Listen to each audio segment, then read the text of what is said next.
Welcome back to The Devil Within and our continuing re-release of Season 1 in support of the MGM Plus docuseries Let the Devil In. We're up to Episode 8.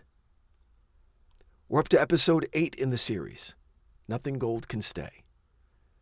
Originally, this episode was supposed to wrap everything up, but then my former network, Wondery, asked for a couple of bonus episodes, so we wound up with 10 total. But my former network, Wondery, wanted 2 bonus episodes, so the season wound. But then my former network, Wondery, wanted 2 bonus episodes, so the season wound up being 10 in total. But this one, when I originally wrote it, was where everything ended.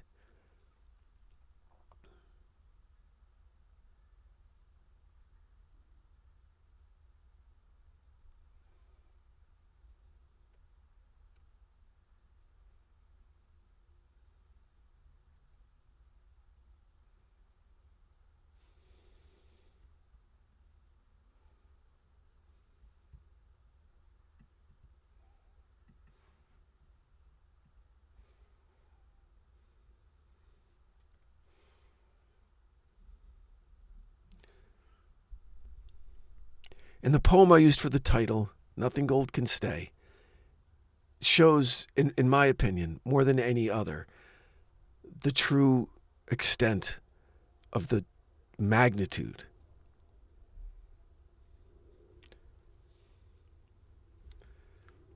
The poem I chose for the title, Nothing Gold Can Stay, in my opinion, shows more than any other work in the Frost canon the seemingly limitless genius of the man.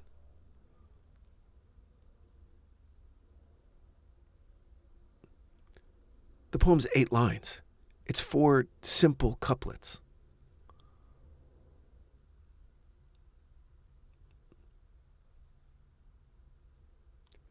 The poem's 8 lines. It's 4 simple couplets, but he was able to encapsulate the joy and the sorrow.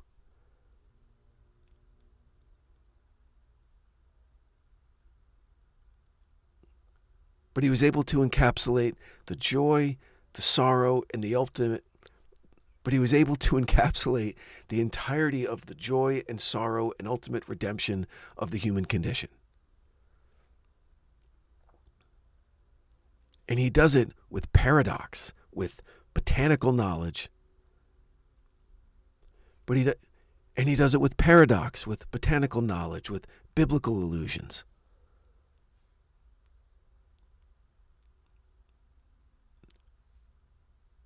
And the philosophical examination of what's called a fortunate fall. Yeah, okay. It's time for Poetry Corner with Brandon. Yeah, okay. It's time for Poetry Corner with Brandon. I've gotten a few comments that a few people are enjoying it.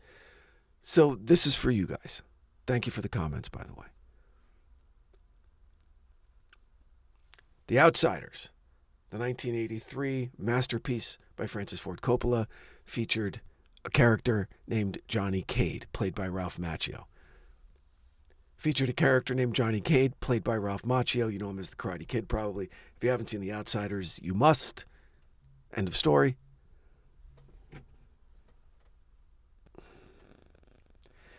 Hey, I'm recording. Everything okay?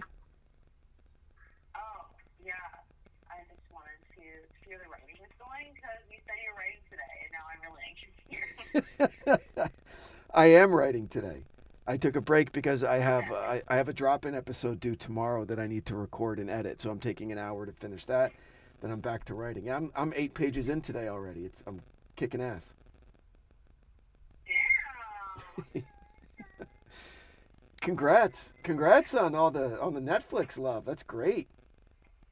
What the fuck, right? Like, how random is that? That is just so crazy. It's great. Are the photos working that I sent? Oh, great. There we go. I just saw your text. All right, cool. The photos are fantastic. I'm really curious to see if it goes up. Well, obviously with break 3. Let me check. Hold on. I'm checking right now. Hold on. Yeah. I don't know if it will, like, if it's not going to happen today, it probably won't happen because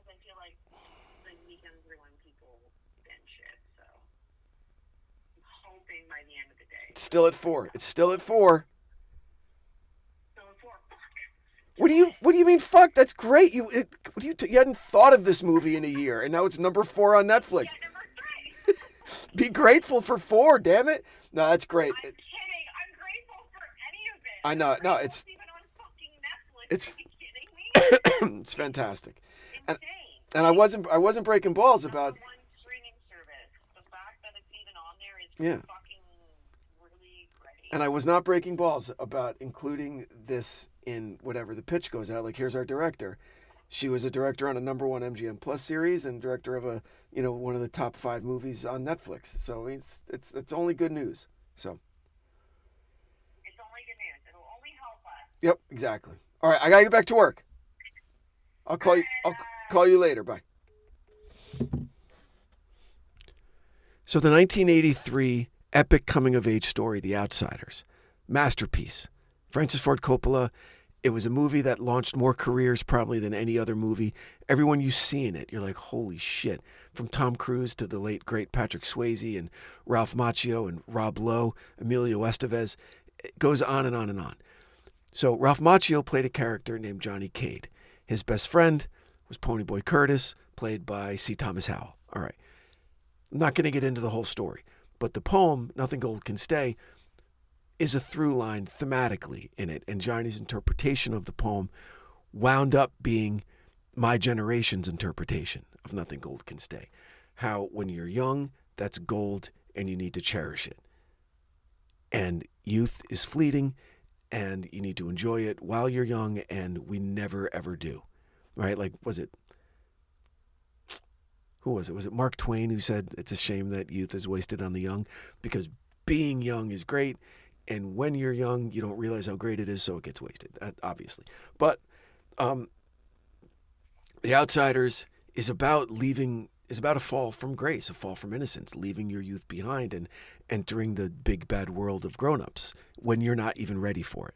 These kids weren't ready for it. So with Johnny telling Ponyboy, when you're young, man, that's gold, right? That was the interpretation of this poem, because I was aware of Robert Frost, obviously, at that point in my life.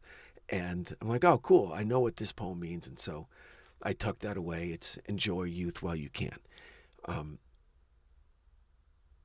And that's a valid and beautiful interpretation of it. But like with Frost, with everything that he writes, there's so much more. It's so complex.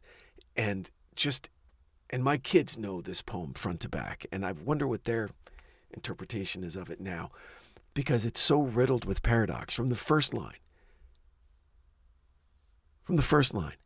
nature's first green is gold. That's a paradox. The first green is gold. So is that more in line with the outsider's interpretation? Like nature's first green is precious and should be treated as if it were like gold in your palm and you need to enjoy it? Sure. But there's another explanation for that, but there's another explanation for that line, and it points to Frost's intimate knowledge of the woods of the Northeast, that the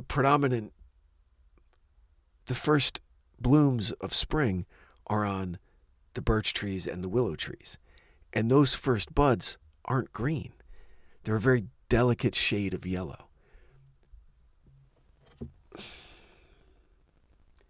Yes, Frankie. Hello?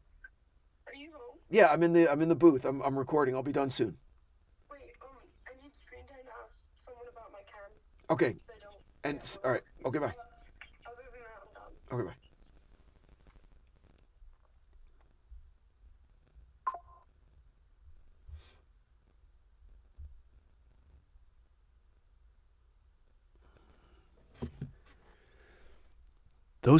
Those first birch and willow buds aren't green.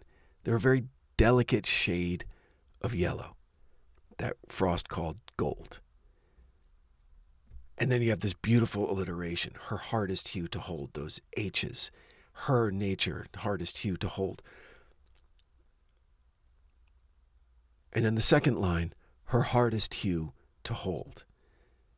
That gold color is the most fleeting among the blossoms of spring, because because it's so short-lived.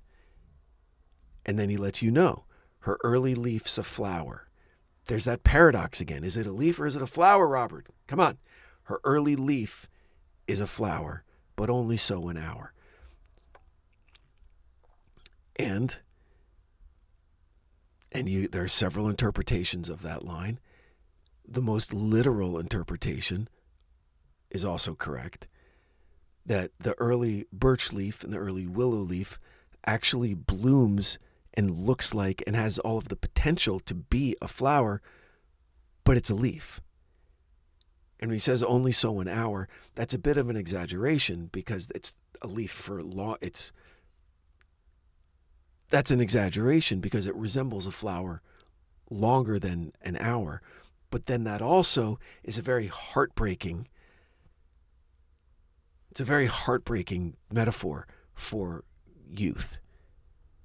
Because looking back on my actual youth, when I was conscious of being an adolescent, say like from age 6 or 7 until 15 or 16, those 8 or 9 years in there when I kind of had my own kind of agency where I could do stuff and make decisions, and I had friends, and especially when you turn like 11 or 12 and you have a bike and you could get out there and really have some freedom, up until you get a driver's license and a girlfriend and a job and you're going to graduate high school and what am I going to do with my life, and childhood is gone. That time, man, it seems like it goes by in the span of an hour. So her early leaf is a flower, but only so an hour. That first bloom of spring doesn't last long. And now here comes another paradox. Then leaf subsides to leaf. Now what does that mean? The early leaf, which was a flower, eventually becomes a leaf. So the leaf actually becomes a real leaf. If you're listening, I'm using quotes over the first leaf. So quote, leaf subsides to leaf. The leaf that looks like a flower eventually becomes an actual leaf. That's one way to look at it. Another way to look at it is your interpretation of leaf might very well depend on what time of year someone asks you to describe what a leaf is. If it's the height of summer, right, you're probably going to say, if someone says, describe a leaf to me, you go, oh, it's green and it's this big or whatever.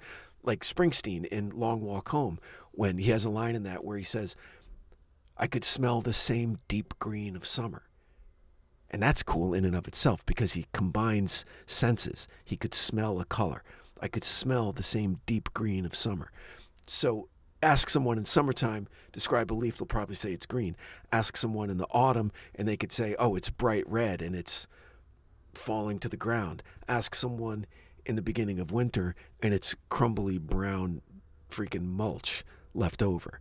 So the green leaf of spring will subside to the brown leaf of late autumn.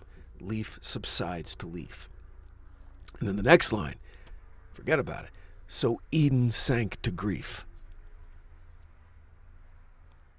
So now he brings up the Old Testament, he brings up Genesis, and the story of the fall of man and the Garden of Eden.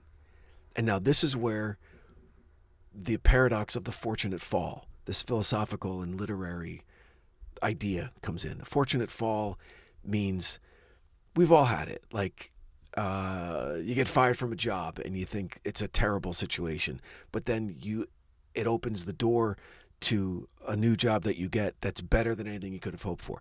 Or a relationship ends and you're heartbroken, but then a couple months later you meet the love of your life and everything's great. So it's a happy accident, a fortunate fall. In Latin, it's called a Felix Culpa, and that's what the literary version of this is usually described as. Oh, there's a Felix Culpa.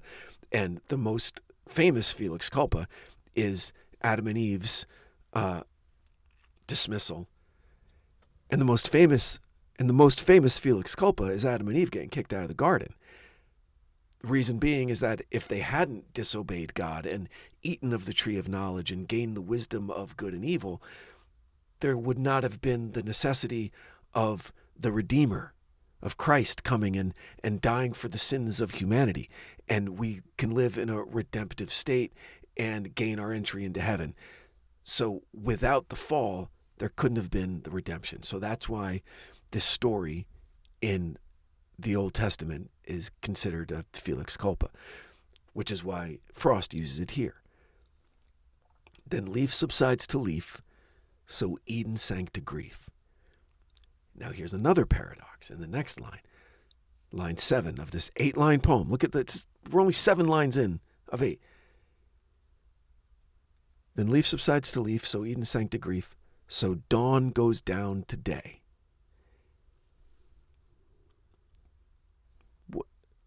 How does, if you were to describe dawn becoming day, you would generally use the term. If you were to describe dawn becoming day, generally you would use some type of phrasing of the sun is rising into the sky to become day. Frost uses the terminology, so dawn goes down to day. That dawn, the breaking dawn, is the real prize in any cycle of 24 hours. And it's so brief. Like, how long is dawn? Is it a moment? Is it a second? Is the moment the first rays of the sun come over the horizon? Is that the extent of the dawn? And is that the most beautiful time of day? And everything else, it's like, it's this slog towards midday, towards eventual night. Like, that's kind of what he's talking about. So dawn goes down to day is another one of these paradoxes. And it ends with the line, nothing gold can stay. So dawn goes down to day, nothing gold can stay. And beyond the phrasing and beyond the terminology, it's the meter, the cadence of the poem in the second half. Then leaf subsides to leaf, so Eden sank to grief, so dawn goes down to day, nothing gold can stay. You feel like you're on a bike and you're coasting downhill. There's nothing heroic about it. There's nothing that makes you go, yes, at the end. It's like it forces you into this almost melancholic, meditative state about your own existence. And the reason that I use this for this episode of the show is because, and I mentioned it in the podcast, because Tommy's life was just snuffed out right at, he was still in the dawn of his life. It wasn't daytime yet. He was a child. He was 14 years old. He knew nothing about nothing. He was just, up to this point in his life, he hadn't really made any decisions for himself. He was doing what he was told. He was doing what was expected of him. He was still in the dawn of his life, and it was snuffed out. So you can look at Tommy's life as gold. Going back to the Johnny Cade Outsider's interpretation, his life was still golden. And it wasn't precious, and it wasn't embraced. It was, for the most part, ignored and lost and wasted. And so, in terms of the story, indeed, nothing gold could stay, because Tommy just made a series of decisions that prevented that. So nothing gold can stay, Robert Frost, in my opinion, more so than the ambiguity of and the trickiness of the road not taken, more so than the multiple levels of interpretations for stopping by woods. We didn't even get into Mending Walls or Birches or any of those other great poems. Acquainted with the Night is kind of singular in its cityscape, as opposed to the natural kind of pastoral landscapes and settings that Frost uses. More so than any of those, nothing gold can stay. 8 lines. And he says more in those 8 lines than entire novels. And he says more in those 8 lines than most writers say in their entire careers. I believe that firmly, and I honestly believe that. And But I encourage you to read the poem and read some other scholarly interpretations of it and come up with your own. But read it. And then read more. And then read other poets. And then go back and read the old ones again, because you're going to see more in it the second time and third and fourth and fifth and 100th time than you did in the first. It's the beauty of poetry and literature in general. Anyway, that's the end of Poetry Corner. That'll do it for this episode of Poetry Corner with Brandon. Hope you enjoyed it. Let's get into the episode now.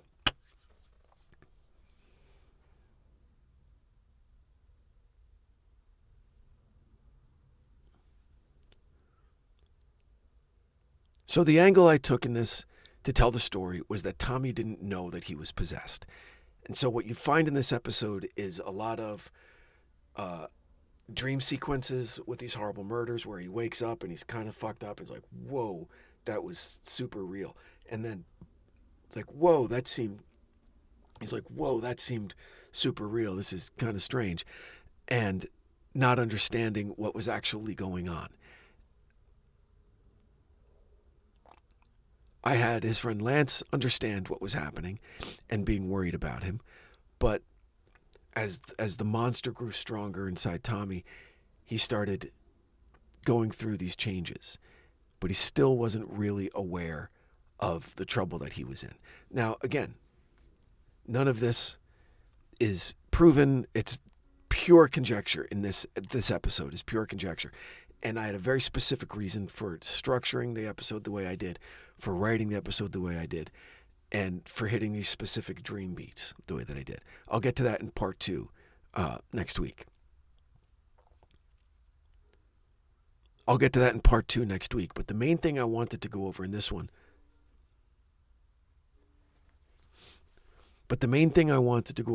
one was one aspect of this episode that actually is true. Came right from Tommy's writings, and it's what scared the shit out of the church more than anything else. And that was, and when I say scared the shit out of the church, made them say, hey, this was a demonic possession and we missed it, sorry, our bad, which happened. We hear that from the words of the police that were investigating it, that the archdiocese came in and they said, basically nothing to see here, it's over, we missed it, we're sorry. We should have paid more attention to what was going on in this kid. Demonic possession is real. Here's a clear-cut case of it. Beware. One of the factors that convinced them of that, and apparently something that is consistent throughout other alleged cases of demonic possession, is the person claims that at a certain point, when they look in the mirror, they no longer see their face reflected back. They see the face of the demon that is currently possessing them. Medical professionals will tell you it's hallucinations, which in all likelihood is probably what it is. The Vatican Council in 1992 rewrote the rules here and demanded that before any bishop or priest can okay an exorcism to take place, that all medical leads have to be completely exhausted. You have to go see psychiatrists. You have to do brain scans and CT scans and make sure that it's not a hallucination, that they don't have a tumor, that they don't have any of these explainable medical conditions. And the only thing left that it possibly could be is something supernatural and demonic possession. So Tommy didn't go through any of those tests. I don't think he even spoke to a therapist. But generally, seeing a demon reflected in the mirror when you're allegedly looking at you. But generally, if an afflicted person sees something other than their own face reflected in the mirror, that could be attributed and is generally attributed to being a hallucination. We won't know.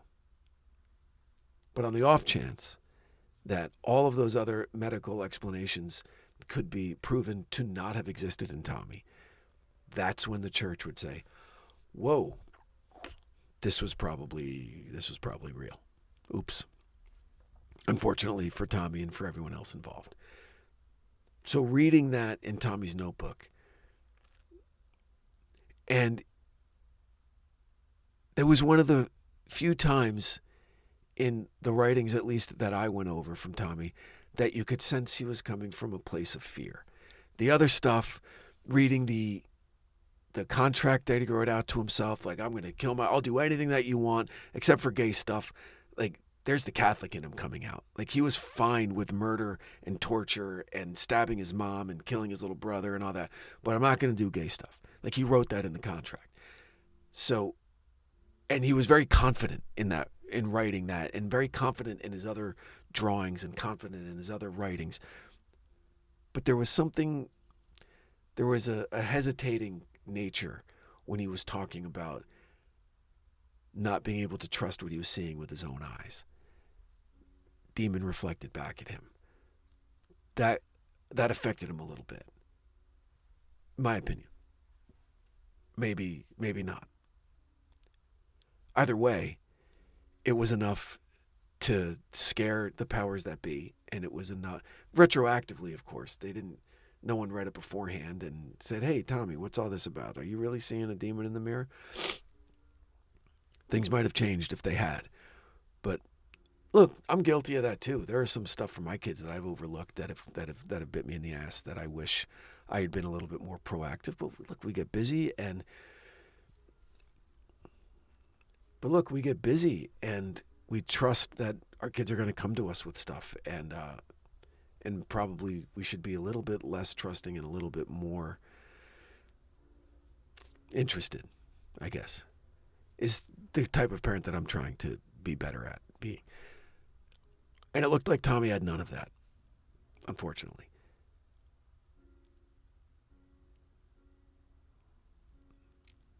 But ultimately, it was those dreams that Tommy wrote about. But ultimately, it was that mirror's reflection and a series of dreams that Tommy wrote about that gave me the creative device that I was looking for to be able to tell the story that I wanted to tell, specifically in the way that I wanted to tell it, trying to create a reality that I wished were true. That's the clearest way I can say it. And what do I mean by that? We'll get to it in the next episode of... And what do I mean by that? We'll get to that in the next episode of Nothing Gold Can Stay. For now, this has been episode 8, part 1. Hope you enjoyed it. Please share the episode with family and friends. Go over to Apple or Spotify, rate and review the show.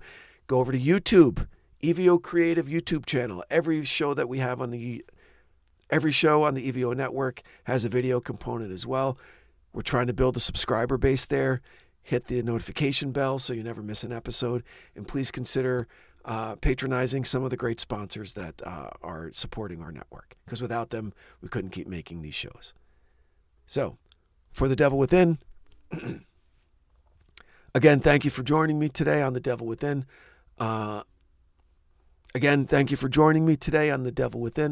I'm your host. Again, thank you for joining me today on The Devil Within. Happy Halloween. And until next time, stay safe out there. The Devil Within is an EVO production, recorded live at Bel Air Studios in Los Angeles, California. For The Devil Within, I'm your writer and host, Brandon Morgan.